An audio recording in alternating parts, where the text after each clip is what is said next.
মাঠে এসেছিলাম, পালং শাক কেমন হয়েছে দেখবার লাগে, কিন্তু আইসা দেখি মা গো মা সরিষার জমি খান যে কি সুন্দর লাগতেছে, তাই ছট করে আমার প্রাণনাথকে কলাম একটা ভিডিও করবার লাগে। বন্ধুরা খুব সুন্দর লাগতেছে না আজকের পরিবেশটা?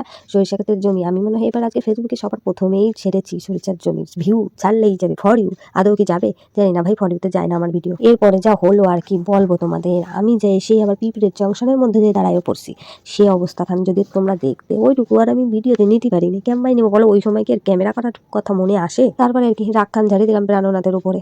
তারপরে এক জায়গায় দাঁড়িয়ে দাঁড়িয়ে রাগেতে ফুলছি, আর এই যে পা চুলকাচ্ছি, হাঁটতেই পারছি না, এত পরিমাণে পায়ে যে চুলকাচ্ছিল, আর পায়ে তো পুরো ডিম ডিম হয়ে গেছে। তারপরে এই সুন্দর মুহূর্তটা আমার প্রাণনাথটা নিয়ে নিল, কারণ আমি তো রেখেছিলাম, তাই বলছে দেখো কত সুন্দর একটা ভিডিও নিয়ে নিল। এই সিনটা কিন্তু দারুণ লেগেছিল আমারও, মানে আমার ভিডিওটার সব থেকে বেস্ট মোমেন্ট, এটা বেস্ট ক্লিপ আর কি। এরপরে আস্তে আস্তে গুটি গুটি পায়ে চলে গেলাম কুদরি ক্ষেতের দিকে, একটা কুদরি ঝপট করে তুললাম আর কপাত করে খেয়ে নিলাম ঝটপট করে। আরে কুদরি টুদ্রি ধোয়া লাগে না, গ্রামের মানুষ বস আমি, ধোয়া টোয়ার টাইম নেই, মাঠে গেলেই আগে কুদরি তুলে খেতে হবে। দাঁড়াও বস বাকি আছে, এবার আসো আসো আমার সঙ্গে আসো, নতুন গাছের নতুন ফসল, মানে দেখো পটলের জমিতে চলে এলাম। তো পটলগুলো এখনো কিন্তু অনেকটাই বড় হবে, এখনো কোনোটাই ঠিক মতো হয়নি, নতুন জমি তো এখনো তোলা হয়।